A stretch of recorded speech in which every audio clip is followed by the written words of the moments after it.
Hey guys, how you doing? Welcome to the Superhero Post 302 podcast. It is your boy Stevie Heyman, and we are back. It's 2020. It's a new year, so there's some new things coming through with the podcast, and with some new things, we do have a new co-host coming along, and his name is Jonathan. Say what's up, bro. Yo, what's up, guys? Yeah, so Jonathan is new to the Superhero Post family. Corey is still here, obviously, and Corey will be back eventually, and we have some big stuff coming this year that I'm not going to tell you, but you'll see.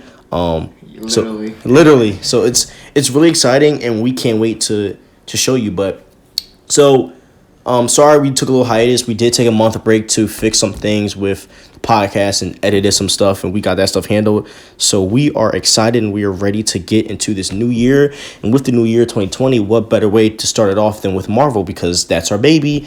That's what me and Corey always all talk about and what we all talk about. So that's what we're going to talk about today. The title of today's podcast is The Future of the Marvel Cinematic Universe. So the 2020, since the new year, we're going to talk about what's coming for 2020. But before we get into what's coming for 2020, first we want to get into just the impact that Avengers has had in the past 11 plus years, well now 12 years in our lives. So you can start with leading up to Endgame. What is your opinion on the Marvel Cinematic Universe? How do you feel about it? What is your initial feeling after the aftermath of Endgame and Spider-Man Far From Home and with all the stuff that's going on now? Yeah, good question. So Endgame, my experience when watching it, as a I guess future filmmaker, because I love movies and I want to be able to direct one day. I just find it how, the continuity between each movies and the consistency with every movie, it's just so well done. Because you look at DC and you look how, the continuity with their cinematic universe is just so fragile. But, with the Marvel Cinematic Universe, they treated it with such care and executed it perfectly. I mean, people argue and say that Infinity War was better than Endgame, and I can understand and see why. But I don't think you could end it so well the way they did with Endgame. Yeah, I mean, unlike Star Wars, there were a lot of questions that needed to be answered, and Avengers did a great way of answering all those questions with, at the same time, leaving us some questions that need to be answered, which we will talk about further on in this episode. But yeah, I totally am with that. I feel like the Marvel Cinematic Universe has done a great job of keeping all the continuity together, keeping it, and keeping it to where it's canon to the comics to an extent, but it's not canon at the same time, to where I feel like there's some stuff that's supposed to be in comics that they take out, which is fine. It's not like a major disappointment. And it's logical because there's so much in the comics that unfortunately you can't, it can't work with the cinematic universe. Yep. I think in the original Infinity War with Thanos, Captain America died, and so many people died in that comic.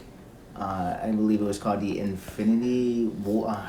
Infinity Gauntlet. Infinity Gauntlet, yeah, and it's just, and there was so many heroes, like Silver Surfer was involved, and you had, I think, even... Yeah, so the comic started with basically Silver Surfer crashing into Doctor Strange's Sanctorium, and he's saying Thanos is coming. Just like in the movie, how the Hulk, crashes, saying it kind of has that same vibe. So you see, similar things. Yeah, exactly. Yeah. It's just they're using obviously at the time, the MCU couldn't use the Silver Surfer because, the Fox owned the rights. But, so obviously they had to make a couple changes, but... An example of them being smart is for example, when Spider-Man first had come out, right? They didn't. We know that Uncle Ben got clapped. We don't want to see him get shot again. Yeah. So we already know. So they go right into it. I really wish they could do that with Batman. Every Batman movie has the death of Bruce Wayne. Even the Joker had it. It's which, by the way, I hate the Joker. Corey's not here to argue with me about it, so I can say I hate the Joker. But yeah, I totally get what you're saying. Well, going off track, I personally want to ask you a question. Yeah, what's up? Who do you prefer as the Joker? Do you prefer Heath or... Not Jared Leto. Not Jared Leto. I hate Jared Leto as the Joker. Heath or Joaquin. So, me and Corey have argued about this because he thinks Joaquin is like the greatest man on earth. I think that Heath Ledger is a better Joker in my opinion. I think doing the origin film for the Joker kind of ruined the Joker because there's always a mystery about the character where you don't really know where he comes from.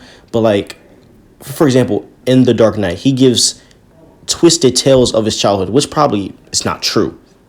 But it makes you believe it, but you don't know really where it comes from.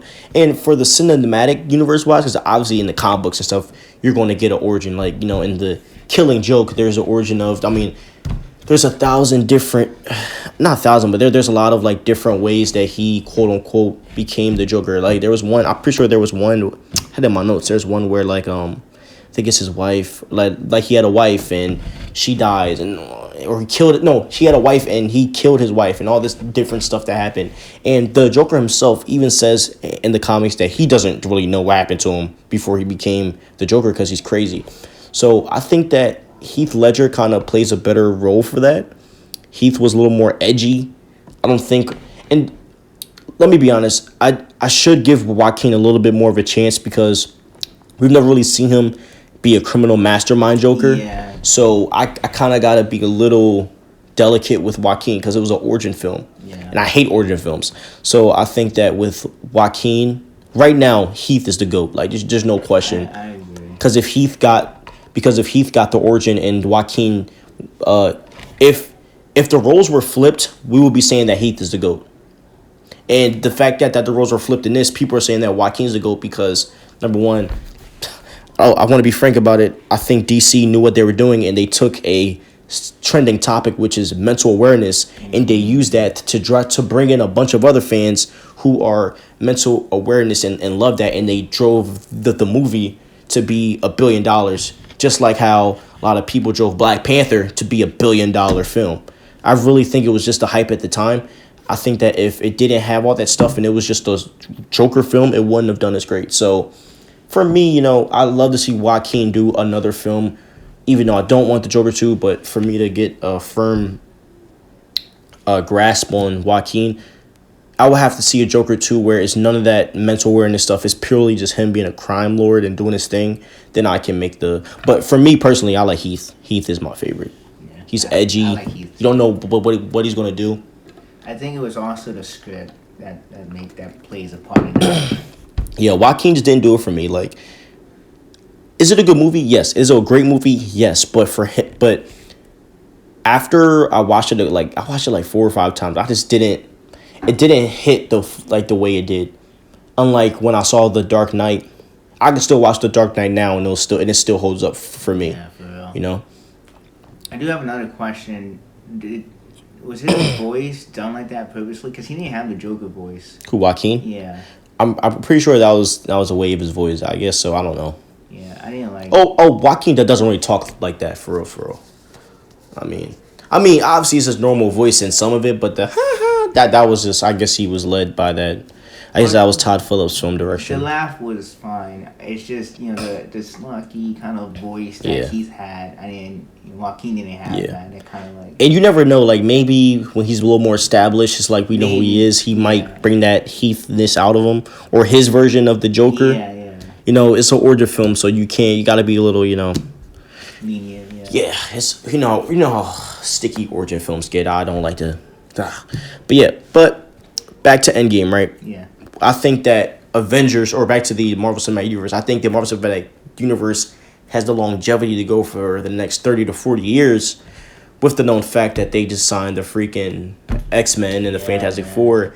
And I'm a firm believer that Sony is coming soon because I think that, Why not? You know, like Sony, they did made an awesome Spider-Man game. They did do that. They need to stay with the Spider-Verse, and give the rights over.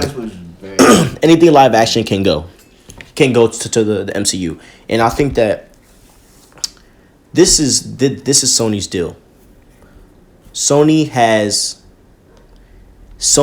has one more mess up, and they're gonna have to sell it. That's how I feel.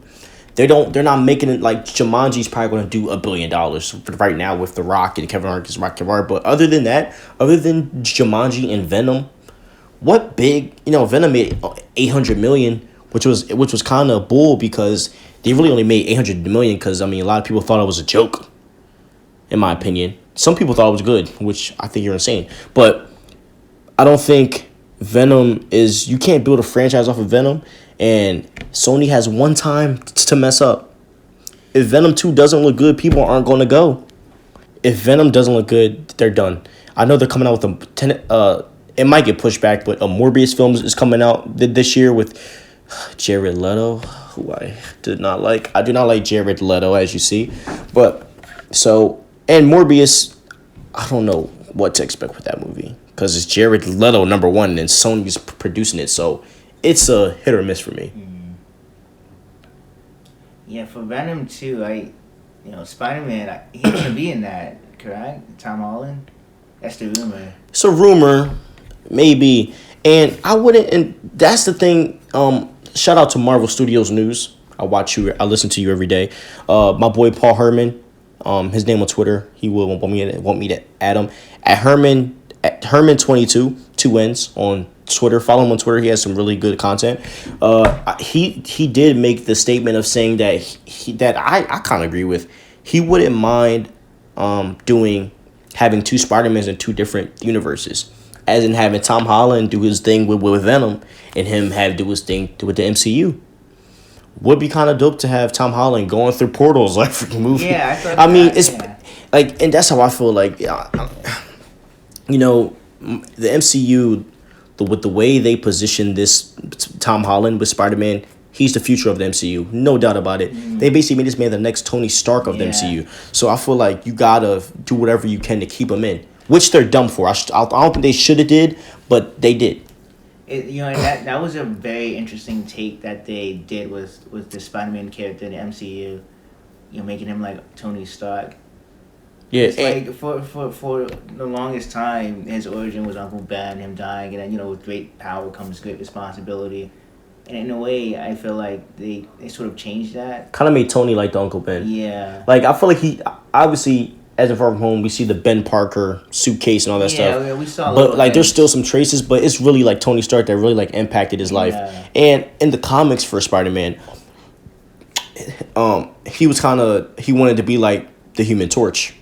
Like back in the comics, that was his Tony Stark. Like he wanted to be like the Human Torch so bad. So I guess they kind of took that route with it. Like they wanted him to have a hero that he looked up to, and for this one, it was Tony. And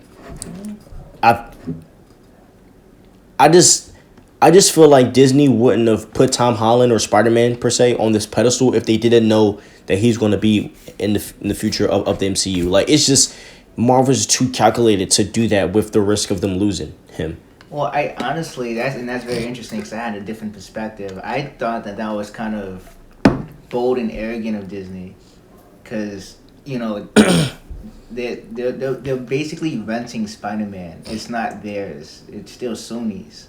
So for them to put Spider-Man in a pedestal like that, it's kind of like it's very bold because it's not their property. And it's not like set in stone that he's like set to do 3 more movies. It was supposed to be renegotiated, and Sony almost fell out of the negotiations because Disney wanted money. That's really what happened. What really happened was Disney. If you didn't know, Disney was making these films for practically free. Like, other than production fees, they weren't getting paid anything. And I think Disney thought that, we're going to make this movie gross $1 billion. And then they're going to be like, okay, they deserve something. They deserve, but what happened was Disney grossed $1 billion, and Sony was like, okay, thanks. And then Disney's like, yeah, nah, we need money. At least 25. I think they went 25 and something like that. They went 25% or something. But they ended up splitting, and now Spider-Man has, I think they're doing one more, and then they'll probably renegotiate after that. And I'm pretty sure if they do one more, they're going to renegotiate 3 more. Or Marvel's, or the MCU is going to do something crazy and just buy them outright. I don't know. Yeah, I think Disney might eventually buy Sony. But the MCU definitely knows that Sony's on this last stand, and if they mess up one time with the Marvel continuity, it's going. That film division is going to be going, And if I was them, I'm selling them and I'm focusing on Into the Spider-Verse and any animated Marvel stuff. That's my opinion. Disney XD kind of already put the Ultimate Spider-Man. I mean, sorry, not Disney. Disney Plus has all the animated stuff, so I mean, Disney kind of owns that too. But Into the Spider-Verse, that's your bread and butter. I would just strictly go with that. Sorry, guys, for my laptop sound. I would strictly go with that and just rock out with that and put all my chips into Jumanji and all those other films. I don't think Marvel's their thing. Yeah, put it all to the MCU. Yeah. And I think that's Disney. But then again, Disney. If Disney gets Sony, they might be a monopoly. Yeah, Disney's already a monopoly. I mean, that's what I'm saying. And did you know that they have to go to court every month to prove to the government that they're not a monopoly? Are you serious? Yeah. They clearly are, but okay. But for the best of it, I think Disney needs them. They need if they get Venom, it's practically a comic book. Like you do whatever you want, and that's the goal. I'm telling you, something's happening behind the scenes that we don't know. For sure. But yeah. So that was a good tangent. Thank you. So I think that Endgame. Sorry, I keep saying Endgame. I think that the MCU has impacted everyone in some way, and with the fact that they put 2 movies in a row, Avengers movies that grossed $1 billion each. Not to mention Avengers Endgame being the number 1 grossing movie ever over Avatar, and Avatar's from Disney, Monopoly, and the fact that we get Black Panther in 2018 that grossed $1 billion, then we get Avengers that grossed $1 billion, we get Ant-Man that did okay, but we're not Ant-Man isn't $1 billion franchise. Then we get Endgame, or we get Captain Marvel grossing $1 billion. Then we go from Captain Marvel into Avengers Endgame that obviously did amazing. It's like, okay, the MCU is like that franchise now. There's no other franchise that will ever be as great as this, and we need to enjoy it while it's here. I really don't think there will be burnout, but there might be coming down. Well, no, there really can't be burnout. There's so much continuity that you can come from, and which we'll get into. So, all right, let's get into the future of Marvel coming 2020 and further on, because yeah, let's get into it. So let's talk about Black Widow, okay? So obviously in Avengers Endgame, Black Widow died. Rest in peace. So she died. Moment of silence. Yeah, no, hold on. This 5 seconds silence. Okay, so Black Widow died. That's our new thing now. Whenever we talk about a character that died, 5 seconds silence. So Black Widow dies. And somehow she's in the Soul World now. Oh, wait, by the way, did you see the deleted scene with Thanos with her dad? Of her death when when Thanos, yeah, that thing was crazy, right? Yeah, dude. Should have put that in the movie. The deleted scenes are always the best scenes. I just want to say that, man. That gets me so angry. I think the reason why we're saying that is because they're deleted. Yeah, and I bet you if we saw this scene, we would have thought it was better. Yeah. Nah, Thanos coming after him. Nah, that would have been tough, though. It would have. But, yeah, so, and I had a theory that she's not dead or Gamora's dead. I had a theory that they're in the Soul World. And I had a theory that this Black Widow movie is her reflecting on this event that happened between Civil War and Infinity War through the Soul World. Because if you think about this now. But do you really think Marvel is that deep? Yes. You think so? This is a deep cut. This is a true deep cut. And I'm reaching, and people think I'm super for reaching, but this is it. So think about this, bro. Whenever someone sacrifices themselves, we saw Gamora and Black Widow sacrifice themselves. And when they sacrifice themselves, you see something shoot up in the air, right? You remember those little lights? What if that's their souls shooting to the Soul World, and they're like Adam Warlock, and they're stuck in in the comic books, because now Adam Warlock's like a clone practically. Oh, he is? Yeah. I know he was. I mean, kind of like a clone, but he was like a maid, whatever. So what if they're stuck in the Soul World, in a Soul World or Soul Realm somewhere? I just can't fathom to think that you would kill off Gamora when we're doing another Guardians, and I think. Well, there is the past. Yeah. But it would be tough if while they're getting Gamora, somehow Gamora comes back, the original. because somehow she has to come back. You can I don't think it'll be as fulfilling to me. For me, I'll be more fulfilled if somehow the old Gamora comes back, rather than we get this new Gamora who's like doesn't know anything. Yeah, you're gonna have to reestablish. Yeah, you got to rebuild trust, like a relationship, and I just don't think that's the right decision to do. So I think that somehow Black Widow is connected to the Soul World with this. And do you know what has me weirded out about this? So Thunderbolt Ross. Let's go to Thunderbolt Ross. So you know who Thunderbolt Ross is, obviously, right?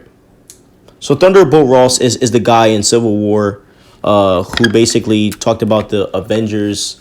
Remember the the guy that the Accords. Made them betray He made each other. the Accords. Yeah. No. He's the government guy. Remember after the bombing? Remember after the bombs went off in Civil War, there was that guy in the suit that was in the Avengers compound talking to them about the Sokovia Accords. I gotta watch the movie again. Hold on, let me show you. Yeah. Thunderbolt Ross. He was also in the Hulk. Oh, the old guy. The old guy. Yeah, I know what got I'm saying? you. Yeah, the guy that started it all, pretty much. Yep, I know. Thunderbolt Ross. Yeah. So in the trailer of Black Widow, Thunderbolt Ross looks super young, and I've always said there's two Thunderbolt Rosses. One in the Hulk when he's in the military suit, if you remember. Then there's the Thunderbolt Ross that is on another level, like a savage Thunderbolt Ross, like the Secretary Thunderbolt Ross, where he's wearing a suit. And in this Black Widow film, he looks de-aged and he's wearing a suit. That to me just has something a little off. Wait, why? Why would he be different than the Thunderbolt Ross? Like, what's the significance of that? So this is the significance. So the Black Widow suit that she's wearing, right? All the Red Room girls they're wearing that suit. So, and the scene that Thunderbolt Ross is in, she's wearing the Red Room suit. But she gets a new suit when she joins S.H.I.E.L.D. So the question is, what time period is this in? If this is a de-aged Thunderbolt Ross and she's wearing the Red Room suit, I just don't... Is her little story getting a little wacky, or is it... Well, it probably might start when the movie... It probably might start when she's, like, young. And then it's gonna be an origin story. Yeah. For sure. Yeah. Which is what I don't understand. Why are you gonna do an origin story now? Yeah, that's why I think on the soul piece. That's why I think it's her reflecting on the soul, like her in the soul world reflecting on her past, because it just makes no sense to do this now. It's something's tied to her coming back somehow. Yeah, this movie has to be important to the present day of what's happening in the. And I think that in Endgame they tested it in the beginning when she led the Avengers. That was like a little test. And for me personally, I think the Avengers, like in the state that they're going to be in, they need someone to bring them all together. And I think Black Widow could be that person.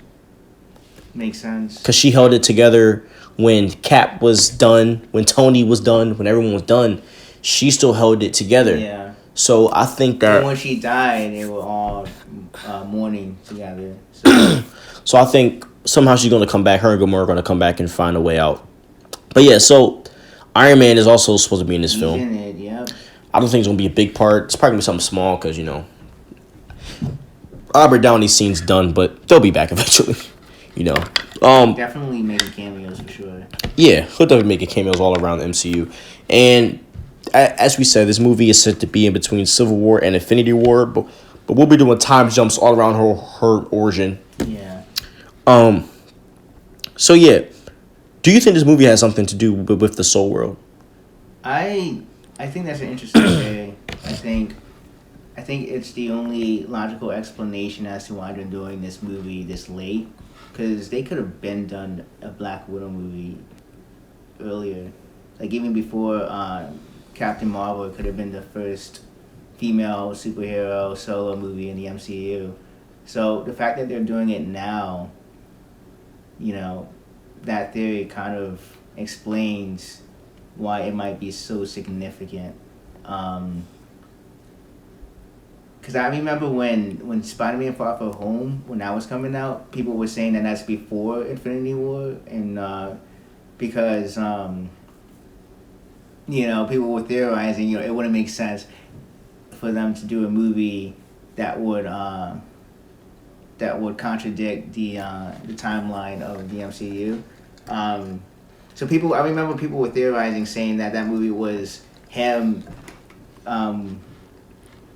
because in the beginning of the introduction of Spider-Man in Infinity War, he's coming back from the bus. That was him coming back from what happened in Italy. But it turns out that movie is after Endgame, is after all of that. So for them to just kind of go back with Black Widow, I don't see that happening. Yeah. The ending will probably explain, what's her status? What's her status, and show, I guess, the future of this character. Yep. I don't think she's done. Black Widow talks, and I did watch her interview with Chris Evans talking about how she's done. I think it's all bullcrap. I'll be honest. I can't believe anything anymore. No, I can't. Yeah, you can't. I can't believe anything. I'm sorry. So my favorite one is when they were interviewing Chad, the Black Panther guy. he kept saying I'm dead. And he's all like, I'm dead. I'm dead. Like, there's nothing I can do. I'm dead. They're like, what about the next Black Panther? As you know of, I'm dead. I'm dead. Yeah. So, all right, Black Widow's done. We're fine with her. Now let's get to the Eternals. I'll be honest, I don't know much about the Eternals. Is that the TV show or is that the movie? No, that's the movie with Angelina Jolie. Yes, the most... Yeah. Oh, by the way, I've made a strong case that Angelina Jolie might be the most beautiful woman that has roamed this earth ever.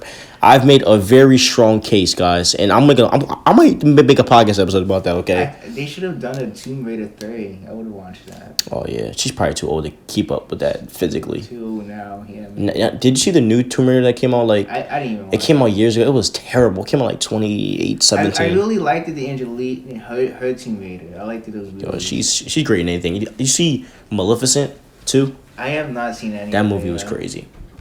So, for a few months now, we know Marvel has been planning to introduce the Eternals into their wildly popular cinematic universe. And finally, we got some images that were shown that I'm not going to show you, but you can look it up on the Superhero Poster to Instagram because it's on there. There's some images that were shown, and we have some great actors that are going to be in it. I'm not going through it because we can say that for another episode. But this is the new introduction to a new world of the MCU. And if you didn't know, the Eternals will change the MCU completely. It will expand the MCU. It's kind of like when Guardians first came. When Guardians first came to the MCU, it changed the game. It expanded the whole universe down to a T. All we had was Asgard. Yeah. And all those other stupid planets that we went to. Now it's like insane. Yeah. So I'm going to list some things for you real quick. I'm telling you how this is going to change the MCU. Number one, Thanos is technically half Eternal. So we might get some Thanos descendant type stuff, or Thanos, maybe get a baby Thanos. I don't know. We might get something to do with Thanos' origin a little bit deeper about how he grew up, maybe a little bit. They're probably not going to touch on it, but he might have a little place to do in it. He might have a part in it. The Eternals might know where Gamora is. The Eternals might have something tied to Black Widow and Gamora and the Soul World. I don't know. Because it does tie into Thanos. Yeah, they're practically gods and they're connected. Thanos is half Eternal, and the thing is, well, I'm pretty sure in the comics it's like they're supposed to be like awakened from something. Like they were like the Thanos. I mean, not the Thanos. The Eternals are supposed to be like they've been here all along, but we didn't know. You know, they're like they were on the Earth before everyone else. Kind of like Doctor Strange.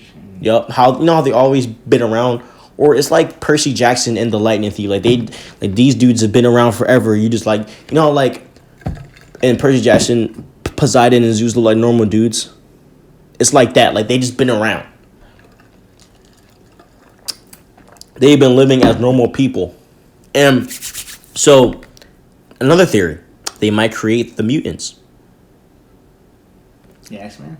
Yes. We need a connection to get them in. Okay? Now, personally, I don't think the mutants are going to be created. Let me reword that. They might have a part in bringing the mutants to the MCU. Let me say something like that. I think somehow they might have a part with the dimensions and all this stuff because No, I've never understood the whole X-Men universe and yeah. Actually, Marvel. can we go off topic for a second? Yeah. Because I retract that statement. I kind of took down these notes. I retract the statement that they might create the mutants. I think that the mutants are going to come through Doctor Strange, the multiverse of madness, and I didn't want to talk about this, but let me get to my theory. So my theory on the multiverse of madness, bro, is that so Scarlet Witch is supposed to be in it. WandaVision is supposed to be an intro into the multiverse of madness. So what is going to happen is basically the whole. Oh my! Actually, let me save that because the next topic is WandaVision. So let me shut up.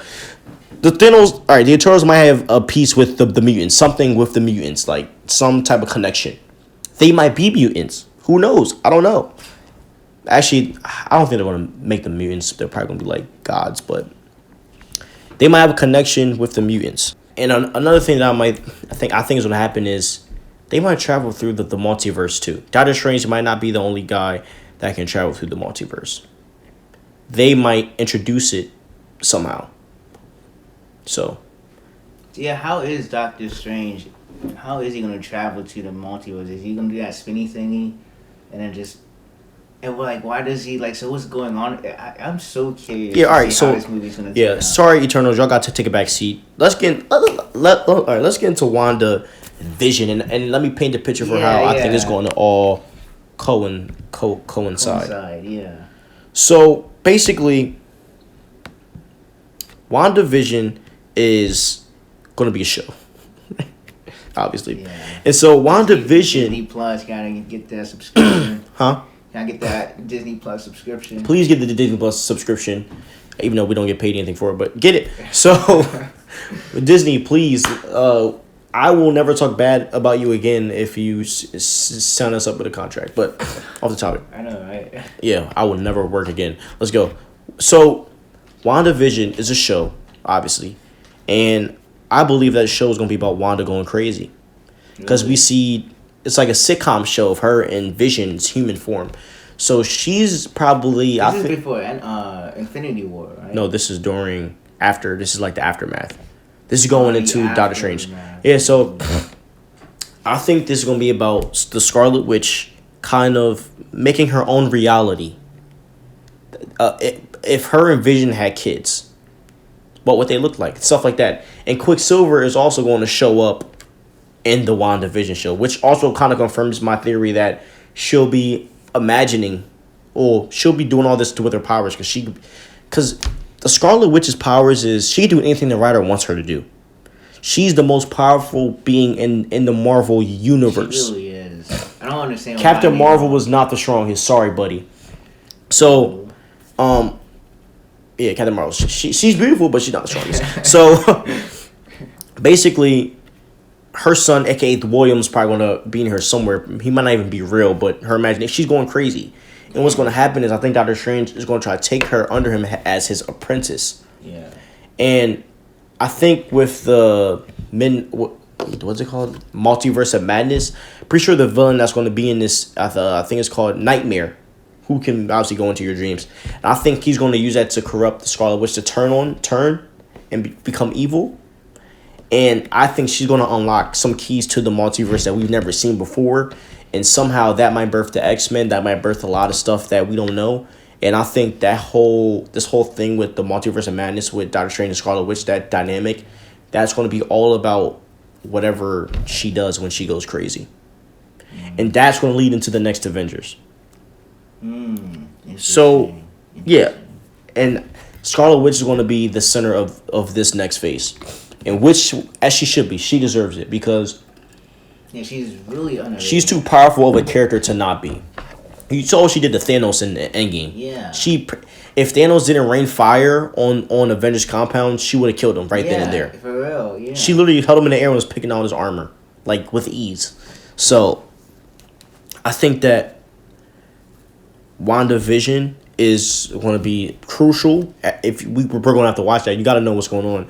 And yeah, and I think Vision's going to come back. He might be the white one or the gray, whatever color, like the white Vision.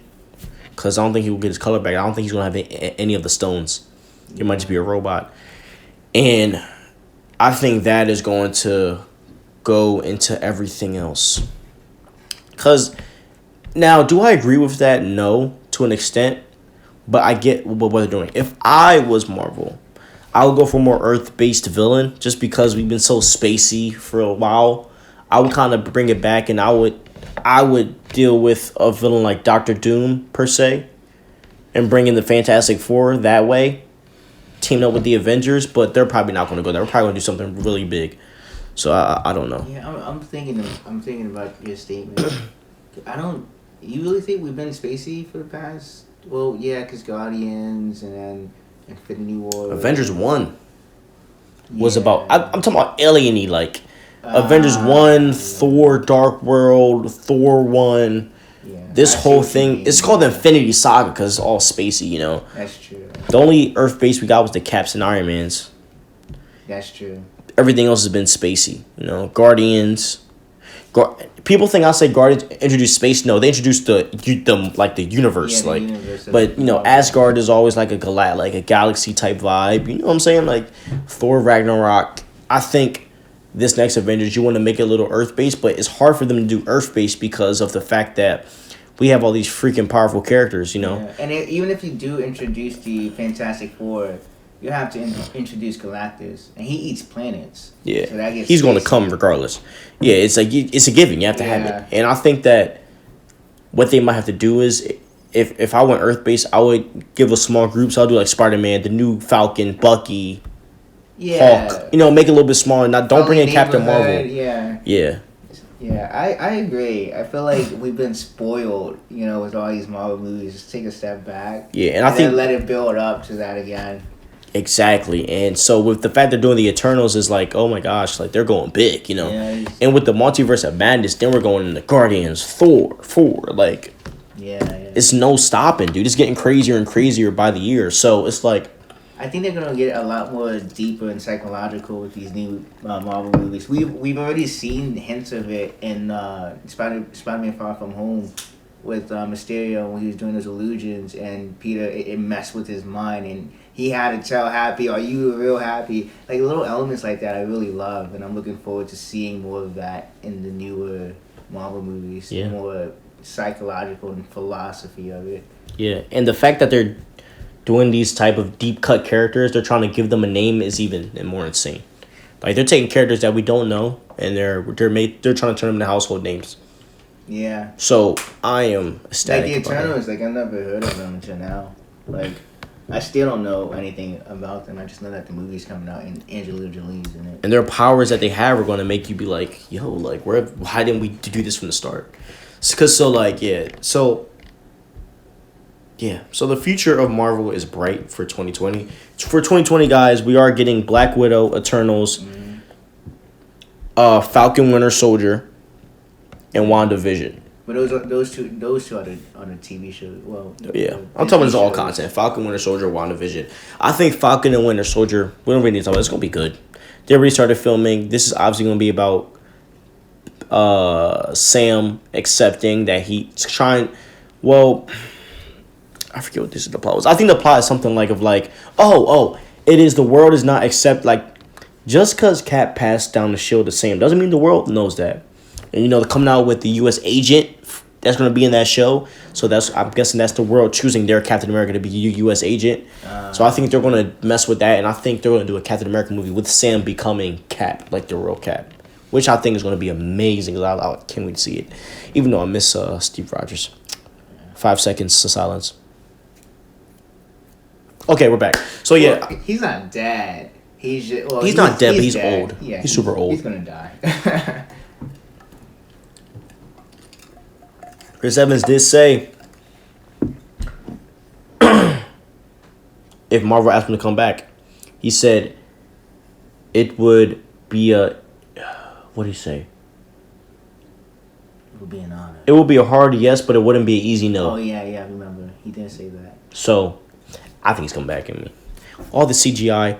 The fact that Star Wars freaking put Luke and Leia as like the young, like 20s. They looked like it looked perfect. They can do anything they want. And not even that. Have you been seeing the deep fake stuff on the internet lately? Mm-mm. So like, there's this new technology where you can deep fake. So like, you can deep face your face on my face, and it looks super convincing. So it's like, yeah, the technology. He could eat some McDoubles and they could slim him down. I mean, yeah, it's insane. you could do stunt doubles and just have him say the lines. Yeah, for real. And just attach his mitt. Like, yeah. That's what Star Wars did with Princess like Leia. They didn't have they had her. I mean, she was in they used a lot of scenes that she had, but I mean, for some of them it was pure CGI. Even with Paul Walker at the end of Fast and Furious, it wasn't Paul Walker. It was his brother that did the ending. And there's some scenes too, not just the ending, but some scenes in that movie that was straight up his brother, just CGI his face. Exactly. So with the technology, Avengers are always welcome to come back. So yeah. So we're going to end it here. Just want y'all to know, this is the Marvel Cinematic Universe for 2020. We did talk about some futuristic stuff like 2021, 2022. We went into some Doctor Strange and we had some off-topic convos, but that's what we love to do. We are the king of theories. That's what we do. So thank you guys. Also, some new things for 2020 that I want to discuss with you. Go on our Instagram. Follow us on Instagram at SuperPost302. Tap our link tree. We have SoundCloud. We're on YouTube, and we're also on Apple Podcasts. I'm working on getting on Spotify. We're working on that. So subscribe to us on all of those platforms. And, go on our Instagram and show some love. We're going to talk about the crisis. The crisis on Infinite Earths is coming back. We got to talk about that. We're doing some episodes with Matt. We're doing some episodes with Lewis. We're going to have Jonathan on here a lot. So get used to hearing his voice and seeing his face because he'll be here a lot, guys. Yeah. Thanks for having me, man. Yeah, So thank you guys for listening. Have a great day and may the force be with you all.